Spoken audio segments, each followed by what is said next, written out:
കോടികൾ ചെലവഴിച്ച് നിർമ്മിച്ച മത്സ്യബന്ധന തുറമുഖം മത്സ്യത്തൊഴിലാളികൾക്ക് അന്യമാകുന്നു.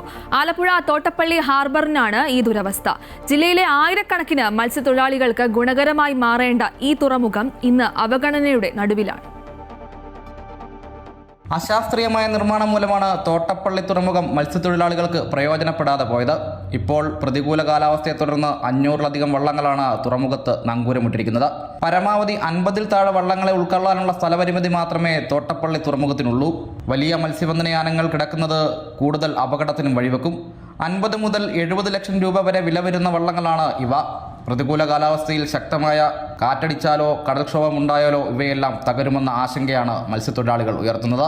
തോട്ടപ്പള്ളി ഹാർബറിനെ നവീകരിക്കുന്നതിനോടൊപ്പം ഇത്രയും വലിയ മത്സ്യബന്ധന യാനങ്ങൾ ജില്ലയിലുള്ള സ്ഥിതിക്ക് തൊട്ടടുത്ത സ്ഥലങ്ങളിൽ തന്നെ പുതിയ പുതിയ ഹാർബറുകൾ നിർമ്മിക്കണം.